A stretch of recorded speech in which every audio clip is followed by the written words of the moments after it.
முத்துவேல் கருணாநிதி ஸ்டாலின் அவர்களே, வாரிசு அரசியல் அரசியல் என்று சொல்கிறீர்களே, நீங்கள் யாரோட வாரிசு? ஐயா, உங்களுக்கு வரக்கூடிய கூட்டம் என்பது வேறு. Zero politician. மக்கள் உஷார். ஜோசப் விஜய் அவர்களே, உங்களை நடிகர்களாகத்தான் பார்ப்பார்கள், அரசியல்வாதியாக பார்க்க மாட்டார்கள்.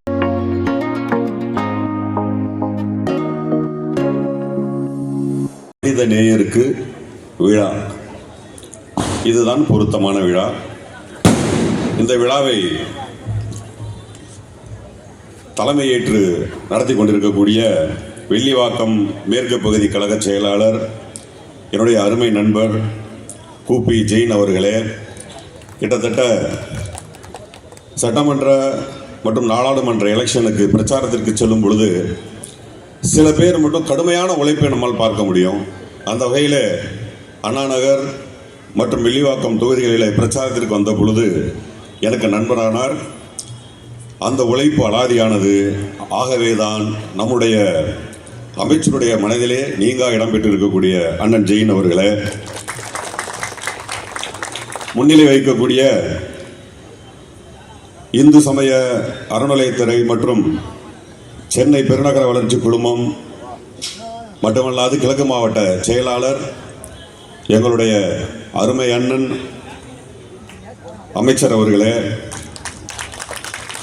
புகழரங்கத்தை துவக்கி வைத்து உரையாற்றி அமர்ந்திருக்கக்கூடிய அரசு தலைமை கொறடா அண்ணன் ராமச்சந்திரன் அவர்களே,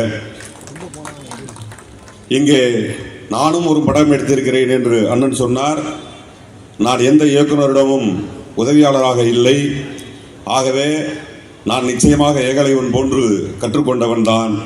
அந்த குரு இருவர் இங்கே அமர்ந்திருக்கிறார்கள். இயக்குனர் அண்ணன் பாக்யராஜ் அவர்களே, இயக்குனர் அண்ணன் கரு பழனியப்பன் அவர்களே, மற்றும் இங்கே அமர்ந்திருக்கக்கூடிய கழக தோழர்களே மற்றும் கழகத்தினுடைய நிர்வாகிகளே மற்றும் தலைவருடைய இதயத்தில் நீங்கா இடம்பெற்றிருக்கக்கூடிய கழக தோழர்களே, அண்ணன் வரும்போதே சொல்லிட்டாரு, 10 நிமிஷத்துக்கு மேலே பேசக்கூடாதுன்னு. நிறைய பேர் சொல்றதை நம்ம கேட்க மாட்டோம். ஏன்னா சொல்றதுல ஒரு அன்பு இருக்கும். ஆனால் செயற்பம் மட்டும் அதட்டி தான் சொல்லுவார். அது அன்பா சொல்றாரா அதட்டி சொல்றாரான்னு நம்மளால புரிஞ்சுக்கவே முடியாது. இப்போதான் கருப்பள்ளியப்பன் சார்ட்ட சொல்லிட்டு இருந்தேன், ஒரு விழாவுக்கு அவரால் வர முடியல.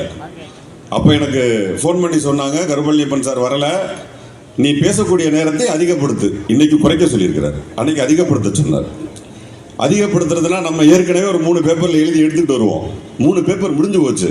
அப்போ ஒருத்தர் சொன்னார், அண்ணன் வந்துட்டு இருக்காரு. ஐயா, பேப்பர் முடிஞ்சு போச்சு, அண்ணன் எப்போ வருவார்?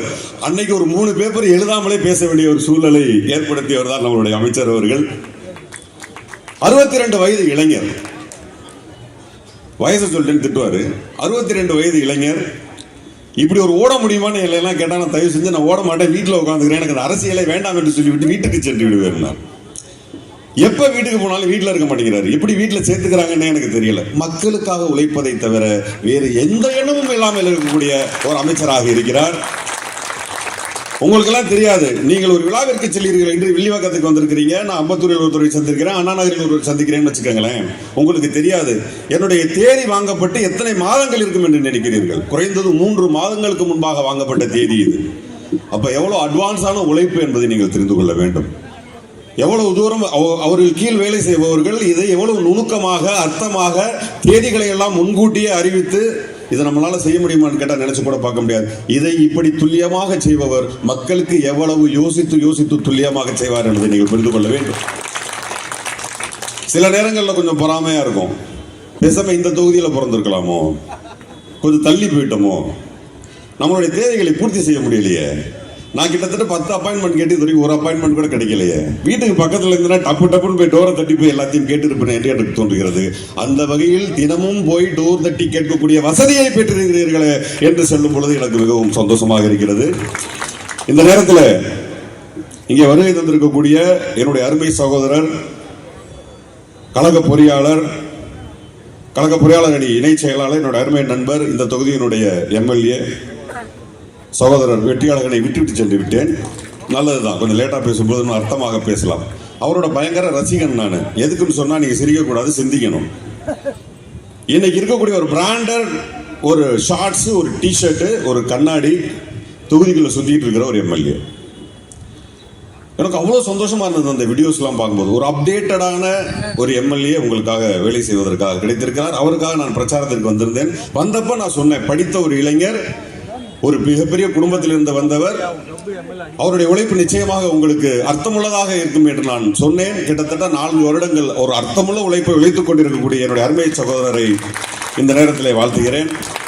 இது நம்முடைய முதல்வருக்கான பிறந்தநாள் வாழ்த்து சொல்ல வேண்டிய ஒரு இடம். எவ்வளவுதான் சொல்றது, வர்றவங்க எல்லாம் திரும்ப திரும்ப சொன்னாலும் அதே தான் சொல்லிக் கொண்டிருப்பாங்க. முன்னாடி எல்லாம் சொன்னோம்னா புரிய வைக்கணும். முன்னாடி நம்ம கிட்ட மீடியா கிடையாது, நம்ம கையில செல்போன் கிடையாது. அப்ப கட்டாயமாக நாம் இதை போன்ற ஒரு மேடை அமைத்து சொல்லியே ஆக வேண்டிய ஒரு சூழல். இப்பொழுதெல்லாம் அப்படி அல்ல. முதல்வர் அங்கு ஒரு அறிவிப்பு விட்டார்னா 5வது செகண்ட் உங்க கையில் அது வந்துருது. ஆதலால் இங்கே தமிழக முதல்வர் என்ன செய்து கொண்டிருக்கிறார் என்பது நம்ம கவனிச்சுக்கிட்டு இருக்கிறது இல்ல, இந்தியா கவனித்துக் கொண்டிருக்கிறது.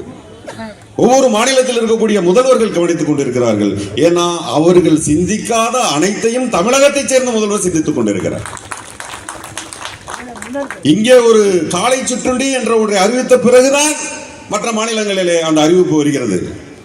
நம்ம மகளிருக்கு 1000 ரூபாய் என்று அறிவிக்கிறோம் தேர்தல் அறிக்கையில. உடனே பாஜக காரன் பூரா கிளம்பிட்டான், 1000 எப்படி கொடுக்க முடியும்? அதிமுக காரன் கிளம்பிட்டான், 1000 எப்படி கொடுக்க முடியும்? 1000 கொடுத்தோம்.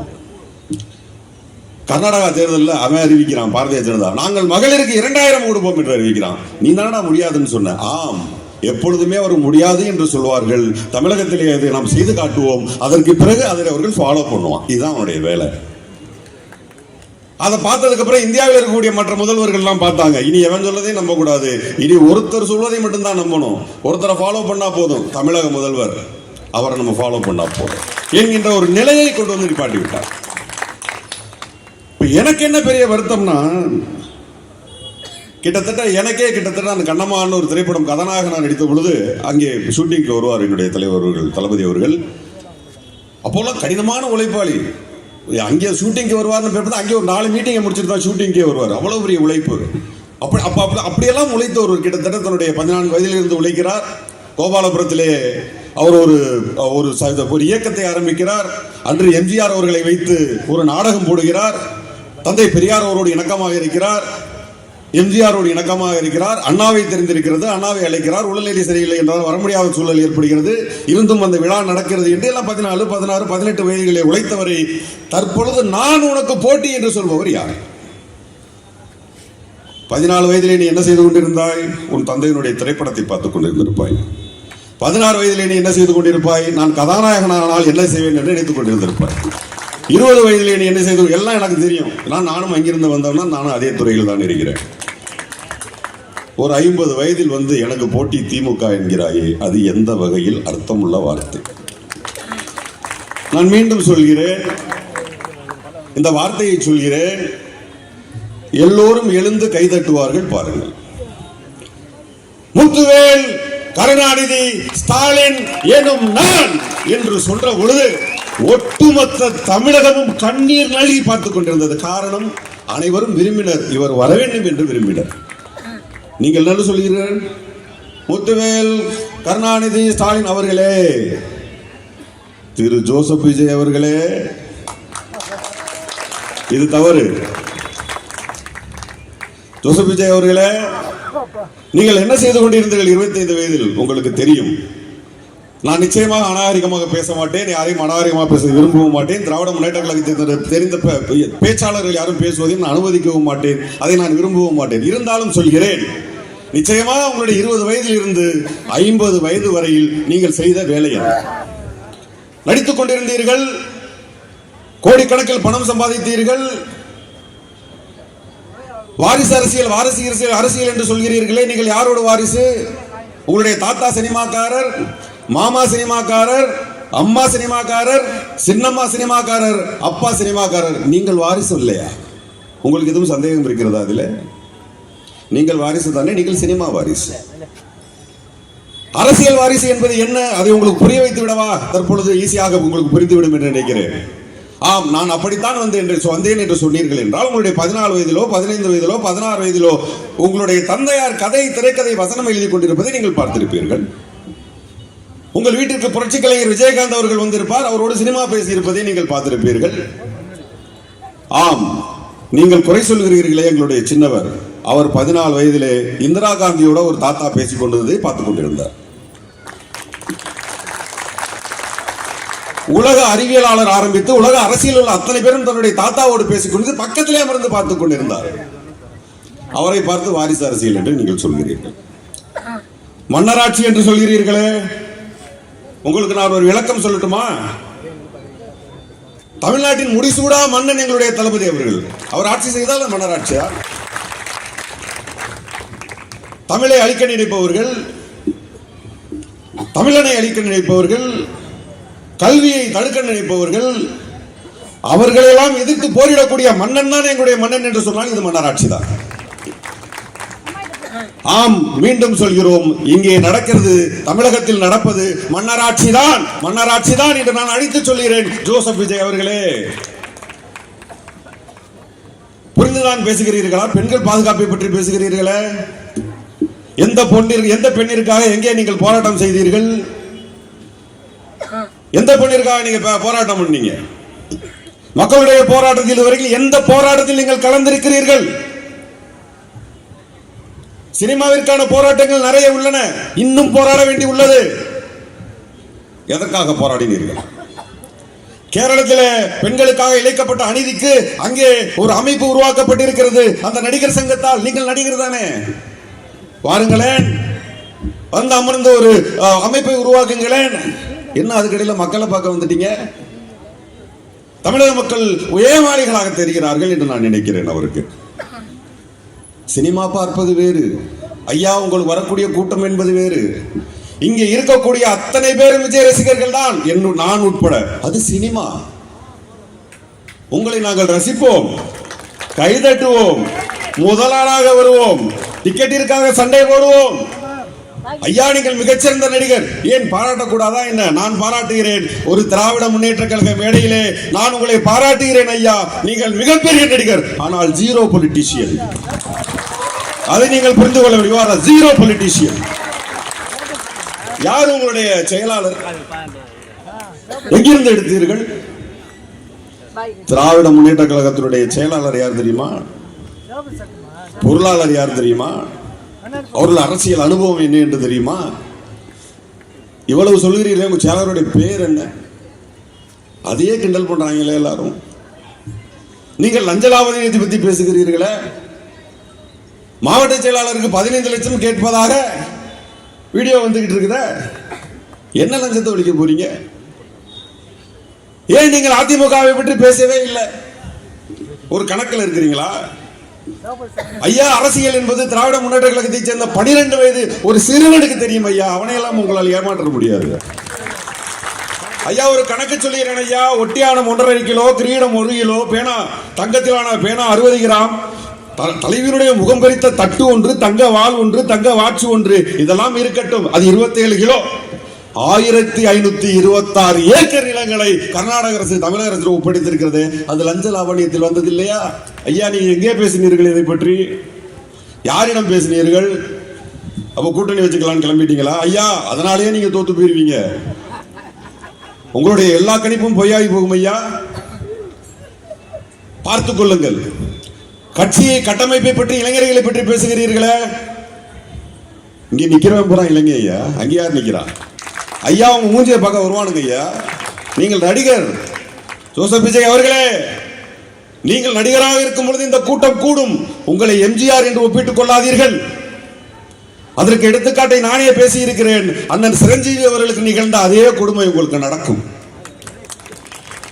296 தொகுதிகளிலே வெறும் 18 தொகுதிகளை வென்ற அண்ணன் சிரஞ்சீவி அவர்கள் முதல் நாள் அடுத்த நாள் என்ன அமைச்சரவை அமைக்கலாம் என்று பேசிக் கொண்டிருந்தவர் 18 தொகுதி என்றதை அவரால் நம்பவே முடியவில்லை. மக்கள் உஷார். ஜோசப் விஜய் அவர்களே, உங்களை நடிகர்களாகத்தான் பார்ப்பார்கள், அரசியல்வாதியாக பார்க்க மாட்டார்கள். உங்களுடைய வார்த்தைகளை உதிர்க்கும் பொழுது கொஞ்சம் பார்த்து உதிருங்கள்.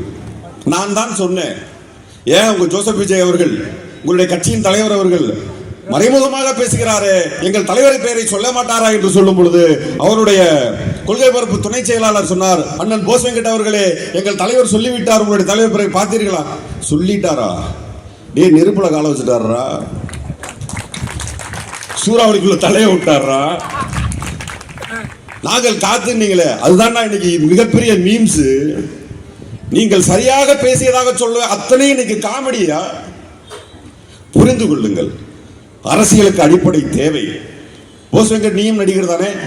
நான் 14 வயதில் அரசியல் வந்தேன். ஏன் உறுப்பினர் கார்டை இப்ப கூட காட்டுறேன். என்னுடைய தந்தை திராவிட முன்னேற்ற கழகத்தை சேர்ந்தவர், ஜவுளி கடை ஜெயராமன் என்று சொல்ல எங்கள் பகுதியிலே மிக பிரபலமானவர். சும்மா வரல, ஒரு பாரம்பரியமாக வந்து கொண்டிருக்கிறோம். ஆம், நானும் வாரிசு அரசியல் தான் செய்கிறேன். என்ன நினைத்துக் கொண்டு பேசிக் கொண்டிருக்கிறார் திரு ஜோசப் விஜய் என்று எனக்கு தெரியவில்லை. இதற்கு முதல் மேடையில் அண்ணன் சீமான் என்று பேசினோம். பேசுவதற்கு ஒன்றுமே இல்லை. ஏனென்றால் சீமான் காணாமல் போய்விட்டார். திராவிட முன்னேற்ற கழகத்தை புகைத்துக் கொள்ளாதீர்கள். ஒருவர் சொன்னார், ஒரு பொது மேடையிலே லட்சக்கணக்கான தொண்டர்களுக்கு முன்பாக சொல்கிறார், என் கண்ணு கேட்டிய எதிரிகளே இல்லை என்று சொன்னார். என் கண்ணு கேட்டியவரை எதிரிகளே இல்லை என்று சொன்னார். அது வந்து பெரிய இருமாப்பு. அது பெரிய இருமாப்பு. நான் மேடை மேலே நிற்கிறேன், ஆனால் என்னை தீர்மானிக்கக்கூடியவன் கீழே தானே அமர்ந்திருக்கிறான். அவனை ஏமாத்திட்டா. என் கண்ணு கட்டியவரை எதிரிகளே இல்லை. இப்போ உன் கட்சியே இல்லை. உன்னுடைய மரணத்திற்கு பிறகு உன் கீழே இருந்த அத்தனை தலைவர்கள் உன்னை மதிக்கவே இல்லை. எந்த போஸ்டர்லையும் புரட்சி தலைவர் படத்தையும் போடுறதில்லை, எம்ஜிஆருடைய படத்தையும் போடுறதில்லை. தூக்கி போட்டான். ஏனென்றால் அவன் உன் கூட இருந்தது சந்தர்ப்பவாதம்.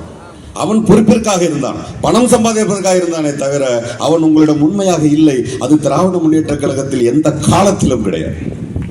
இங்க இருக்கக்கூடிய ஒவ்வொரு தொண்டனும் திராவிட முன்னேற்ற கழகம் என்று சொன்னால் இரவு 12 மணிக்கு எழுப்பினாலும் அதே உணர்வோடு எழுவான். நீங்க இருக்கிறதே கொஞ்சம் பேரு, அதே இப்ப 3 அணியா உடையுது. அடுத்து என்னுடைய அருமை சகோதரர் அண்ணாமலை அவர்கள், அவர் பேசாத பேச்சா? திடீரென்று ஒரு விதமான மக்களை திசை திருப்பக்கூடிய பேச்சு ஒன்று அசிங்கமான வார்த்தைகளில் பேசி இருக்கிறார். கிழக்கு வடக்கு தெற்கு என்று ஒரு இடையில ஒரு கெட்ட வார்த்தையை போட்டு மக்களை ஏமாற்றுகிறது திராவிட முன்னேற்ற கழக அரசு என்று சொல்கிறார். ஐயா அண்ணாமலை அவர்களே, உங்களுடைய பதவி பொறுப்பு மட்டுமல்ல ஐயா, உங்களுடைய படிப்பும் சேர்ந்து இந்த திராவிட இயக்கங்கள் தராவிட்டால் ஐயா நீங்க நேரம் உண்மையிலே ஆடுதாயா மேய்ச்சிக்கிட்டு இருந்திருப்பீங்க. ஐயா உங்க அப்பா கேளுங்க ஐயா, உங்க தாத்தாவை கேளுங்க ஐயா, அவர் காலில் செருப்பு போட்டிருக்க மாட்டாரு, தோல்ல துண்டை போட்டிருக்க முடியாதுங்க ஐயா. அது தெரிந்தும் நீங்கள் ஒரு கட்சியில் இருக்கிறீர்கள் என்று சொன்னால் மனசாட்சி பிரகாரமா, கொள்கை ரீதியாகவா, இல்லை பணம் சம்பாதிக்கவா? என்னை கேட்டால் நான் கொள்கை ரீதியாக திராவிட முன்னேற்ற கழகத்தில் இருக்கிறேன். நான் மனசாட்சியோடு திராவிட முன்னேற்ற கழகத்தில் இருக்கிறேன். அதற்கு உதாரணம் கூட சொல்லலாம். இங்க இருக்க தொண்டர்களே சில பேர் என் மேல கோவப்பட்டிருக்கலாம். நான் பொதுவாக சினிமா தயாரிப்பை பற்றி ஒன்று பேசினேன். அதில் ரெட் ஜெயண்ட் பேசவே இல்லை. ஆனால் ஒரு நடிகனாக, ஒரு இயக்குனராக, ஒரு ப்ரொடியூசராக, ஒரு எழுத்தாளராக என்னுடைய வேதனையை சொன்ன பொழுது அது ரெட் ஜெயண்ட் என்று புரிந்து கொண்டார்கள். அதை நான் சொல்லவில்லை. அதற்கு பிறகு நான் விளக்கமும் கொடுத்தேன். அப்போது மனசாட்சி பிரகாரம் தானே பேசுகிறோம். அந்த தைரியம் எங்கள்கிட்ட இருக்குல்ல திரு அண்ணாமலை அவர்களே, உங்களிடம் அந்த தைரியம் இருக்கிறதா? திராவிடம் தராததையா நீங்கள் பெற்றிருக்கிறீர்கள்? உங்களோட அரசு அதிகாரம், உங்களுடைய வேலை, உங்களுடைய பேச்சு, படிப்பு எல்லாம் யார் கொடுத்தது? நீங்கள் சொல்கிறீர்கள் நாங்கள் ஆட்சிக்கு வந்ததற்கு பிறகு தனியார் பள்ளிகளுக்கு அனுமதி இல்லை என்று சொல்கிறீர்களே, அது தனியார் பள்ளி அல்ல அண்ணாமலை அவர்களே. பள்ளிகளுக்கே அனுமதி இல்லாமல் செய்து தமிழகத்தே படிக்க விடாமல் செய்து விடுவீர்கள் நீங்கள். அதுதானே உங்களுடைய கொள்கை. அங்கிருந்து தானே நீங்கள் வந்திருக்கிறீர்கள். அதைத்தானே நீங்கள் செய்ய போகிறீர்கள். அதையும் சொல்கிறேன் அண்ணாமலை அவர்களே, நீங்கள் எங்கள் அண்ணனால் முருகன் கோயிலில் நடத்தப்பட்ட அந்த முருகன் கோயிலுக்கு கூட காவடி எடுத்து போனாலும் உங்களால் இயலாத அண்ணாமலை அவர்களே. எந்த காலத்திலும் பாரதிய ஜனதா தமிழகத்திலே கால் ஊன்றவே ஊன்றாது தலைவர் அவர்களே. அதுல ஒரு தற்கொலை ஒன்று சொல்லுது, இந்தி திணிப்பை பத்தி சொல்லுது. நீங்க இங்க இருந்து போறீள், ஒரு பானிபூரி வாங்க போறீள். அவன் அண்ணன் என்ன கேட்பேள்? பானிபூரி தேதோன்னு தானே கேட்கணும். கேட்கலைன்னா இப்படி பானிபூரி கிடைக்கும். எனக்கு எதுக்கு பானிபூரி? நான் ஊறுகாய் நக்கி திட்டு சாப்பிட்றேன். கஞ்சி எனக்கு போதும். எனக்கும் பானிபூரிக்கு என்ன சம்பந்தம்? எனக்கு எதுக்கியா பானிபூரி? எனக்கு பானிபூரியும் பிஜேபியும் ஒண்ணுதாயா. எனக்கு ரெண்டுமே தேவையில்லை. நான் அமைச்சர் அதுக்கு தான் திரும்பி பார்த்தேன். ஆர்டர் வந்துருச்சு. ஆக 2026 தேர்தலை பொறுத்தவரையில் அது தேர்தல் அல்ல, போர் என்று தான் சொல்ல வேண்டும். இந்தியா முழுவதும் ஆக்கிரமித்திருக்கக்கூடிய இந்த பிஜேபியினுடைய அக்கிரமங்களில் இருந்து தனித்து ஒரு மாநிலம் ஆகிறது என்று சொன்னார் அது தமிழ்நாடு. அதற்கு காரணம் நம்முடைய தமிழக முதல்வர் அவர்கள். எனவே இந்த முறை அவர்கள் பணம், பலம், கட்சி பிரிப்பு, கட்சி சேர்ப்பு, கட்சி துவக்கம் என்று பல விஷயங்களை கொண்டு வருவார்கள். என்ன வேணா செய்யட்டும், எந்த கூட்டணி வேண்டும் வேணாலும் செய்யட்டும். ஆனால் தமிழகத்திலே திராவிட முன்னேற்ற கழகத்தை தவிர வேறு யாரும் வெல்ல மாட்டார்கள் என்பது ஊர்ஜிதமாக தெரிகிறது. வெல்வோம் 200, படைப்போம் வரலாறு என்று கூறி விடைபெறுகிறேன். நன்றி, வணக்கம்.